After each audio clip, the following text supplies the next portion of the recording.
magaalada Nakuru ayaa waxaa ku nool boqolaal Soomaali ah oo ku leh meherada ganacsi waxayna dadaal ugu jiraan inay saameyn kala gedisan ay ku yeeshaan kubaca dhaqaalaha countiga Nakuru si la mid ah dhanka arrimaha bulshada iyo siyaasadda.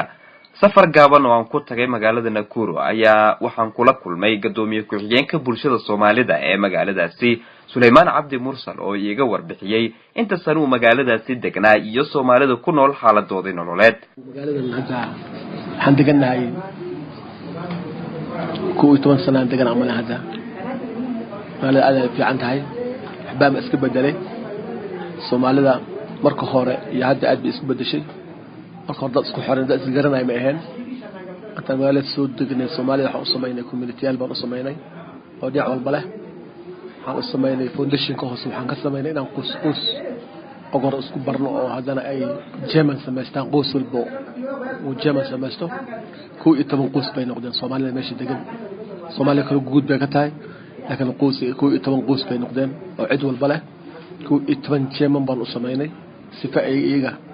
ilaa marka dhow isku dhacaan wax looga baahdo inay qoyska kale ma garan karo ninka la qoyskiisa ma garan karo sifa ni walba qoyskiisa looga helo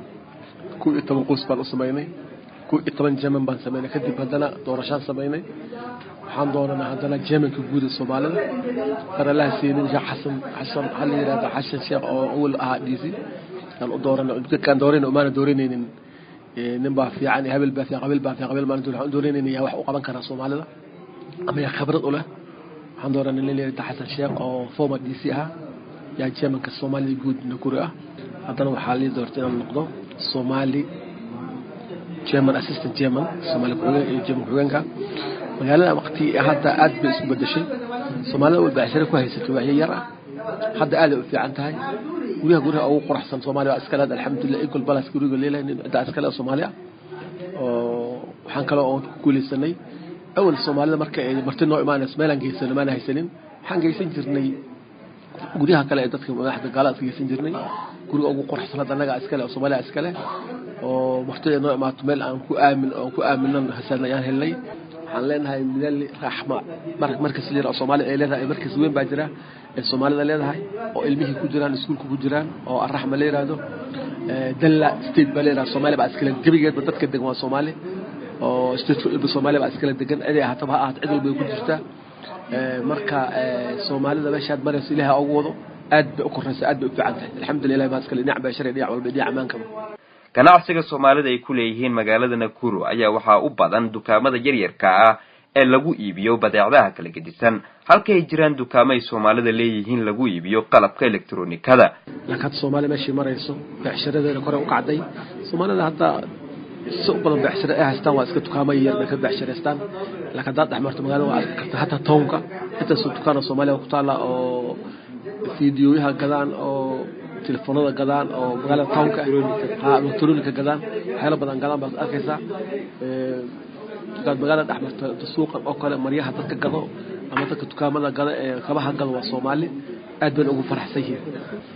kaalmo shidaal ayaa ka mid ah ganacsiga Soomaalida ay ka hirgeliyeen magaalada Nakuru hoteelada iyo maqaayadaha ayaa ka marnayn ganacsiga Soomaalida ee Nakuru oo ah adeegyada daruuriga oo aad loogu baahan yahay in magaalo walba laga helo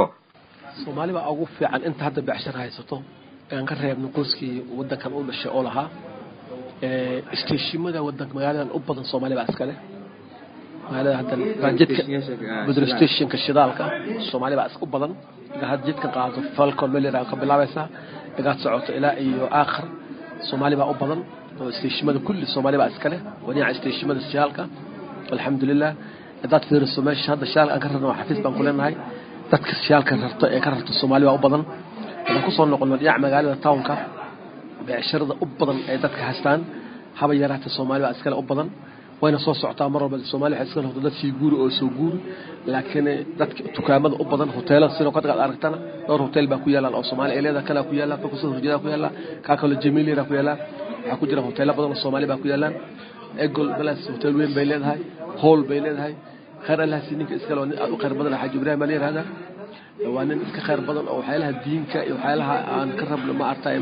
markaan mitin rabno isaga free lagu siiya markaan rabno inaan hool qabsano oo dan qabsano waxyaalaha badan bay naga saaciday hadda nafta waxaan leenahay oo taariikh 3 dib u taariikh 7 waxaan leenahay waxa la yiraahdo waqaf Soomaalida loo dhisay oo building weyn baan leenahay oo taariikh 30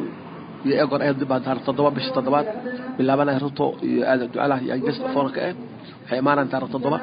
oo waxa la sameeyaa alambay aad u fara badan baa la sameeyaa in buildingka loo sameeyo muslimiinta iyo madrasooyinka loo sameeyo nolosha iyo maciishada Nakuru ayaa ah mid macquul ah oo ay Soomaalidu u saamaxayso in ay helaan adeegyada asaasiga ah nolosha muhiimkan u ah ruux walba inuu helo sida guryo qiimo jaban waxbarasho u wadkooda u helaan xarumo caafimaad iyo ammaan buuxa guryaha horta waa qaali dadka u feeriso Soomaali badan oo guriga dhisatan waa jiraan oo gurigooda degan yihiin madowgana waxay sameeyaan guryaha hadba si korba u sii qaadaan sanadka dambe isku mid ma noqdaano qaaliba dadka dibadaha ka imaaday baa yaa oo aan atrasho lacagta meel ka socdo yaa horta yar qaaliyaan oo kor u qaadaan hase yeeshee ta usoo fiirso Nairobi inta ka raqiisan hadda waxaan deganaa guri 20 kun deganaa dawladda iska lahayd dhowr qol buu ka tirsanaa oo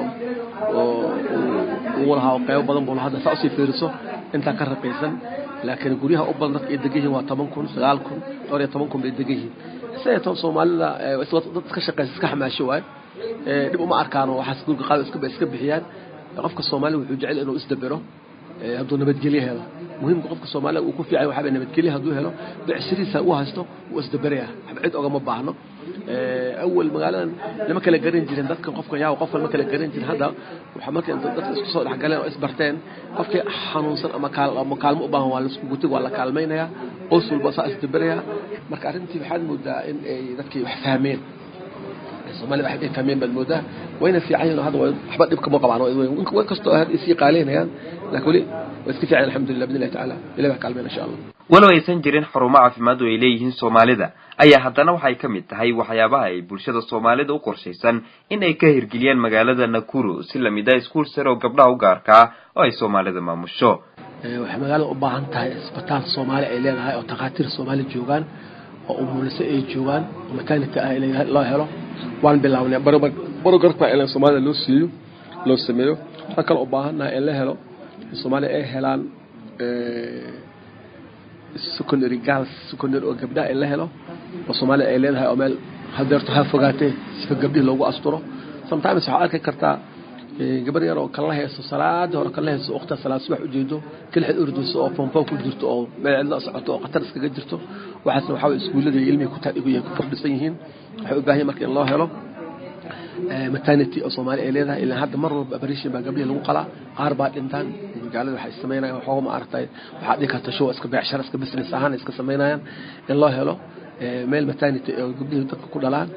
Soomaali ay leedahay in loo helo muhiim way school secondary gabdhaha had waajira iskuul oo Soomaali ay leedahay oo wiilasha waajira oo kor ku yaalo maama Seenab maama leeyahay cid ay leedahay waajira Soomaali ah waajiraan laakiin waxa wali loo helin gabdhaha meel loo helin marka primary school oo Soomaalida hal baa jira wal malayna oo meesha aan ku sheegay oo markas ah isagana uu fiican yahay ma xumo laakiin xogo waxaad moodaa dadka ka yar cararayaan si uga cararayaan mid kasta wuxuu ku fiican yahay waa labada diintii oo madrasada ku dhex jirta maadigana waa ku dhex jira wuxuu arkay inuu qaali yahay iyagoon fiirinaynin in uu yahay sababta ay keenayso uu qaali yahay laba isku dhex wadaan anigu hadda wuxuu qaadan markuu eed dhameeyo labada certificate buu qaadanaa markuu hal qaadan lahaa waxyaalo badan oo naga dhimo way jirtaa had foundation kan bilawnay inaan kor u soo kacno laakiin dad fiiriso waxa loo baahay in loo qabto Soomaalida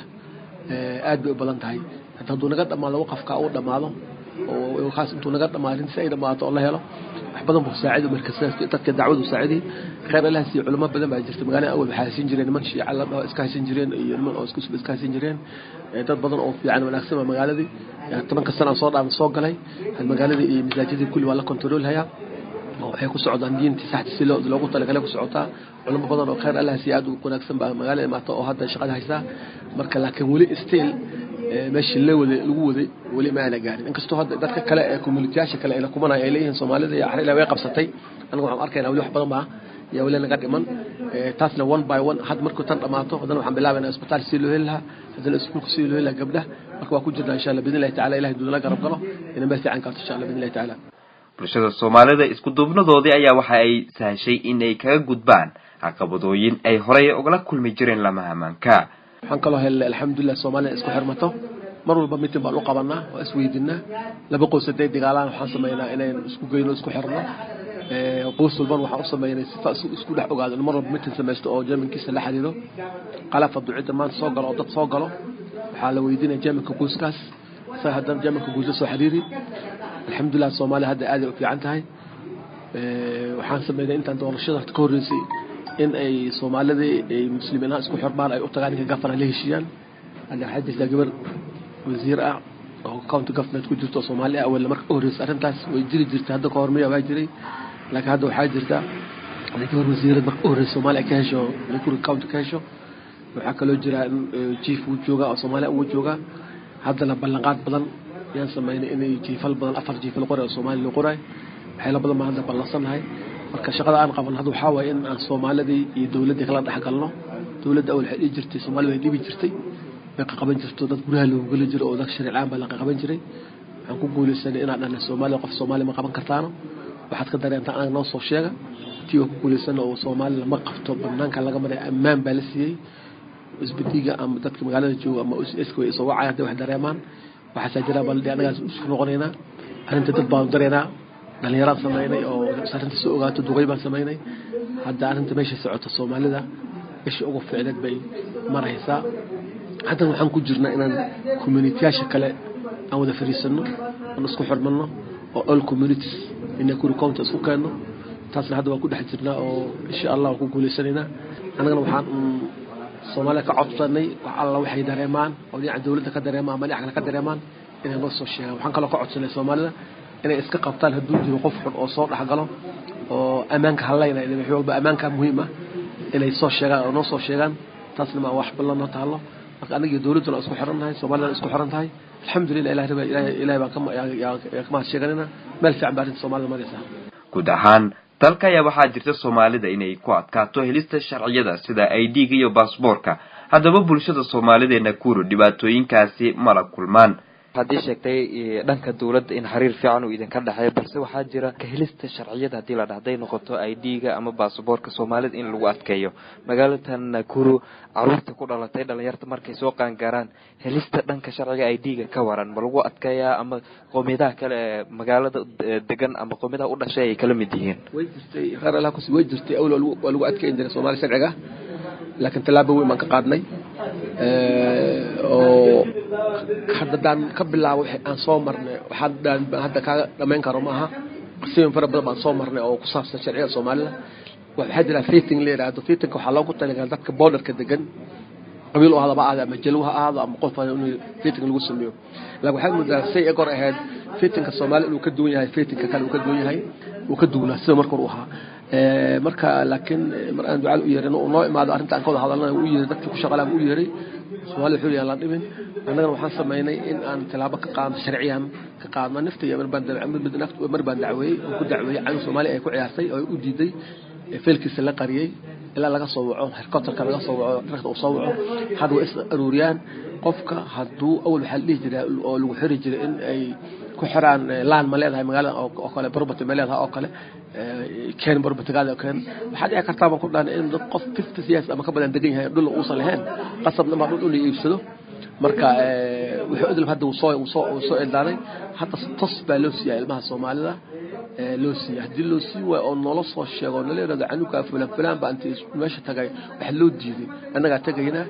tos baan u weydiinay sabta canuga wax lagu diiday waxa loo cadeeyay nin laba nin oo DC baa jireen oo Soomaaliya midka West ay kan istaka inkastoo hadkii la bedelay oo iyagana Soomaaliya iyagana talaabo ka qaadayeen yarda Soomaaliya san wajir asan jiif ah marka had taagna aan taaganahay Soomaalida si fiican bay ku qaato waan weydiyaa mar walba anaa tagaa weydiyaa sisma maanta fitting talaaga ku tala sameeyaa waan tagaa oo soo kormeer soo fiiriyaa wax in dhib ay qabaan hadda Soomaalida ma la tos baa loo siiyay laakiin soo mareen inay qaadan waan ama dhib ay ku qabeen laakiin hadda ay qaataan alxamdulillah hadda jacay communication ka aad u fiican hadda dhageystayaal waxaa intaa ku soo afmeeray warbixintaasi gaarka oo aynu ku qaadaa dhigaynay Soomaalida ku nool countiga Nakuru ganacsiga ay halkaasi ka hirgeliyeen iyo waliba dhanka iyo ka qaybgalkooda siyaasadda iyo arrimaha bulshada tan inta aynu kaga kulmi doono warbixin noocan oo kala ah waa Suleymaan Shir Jumcaale Suleymaan Buqaari idin leh sida iyo amaana Allah ismaqal dambe oo xiiso leh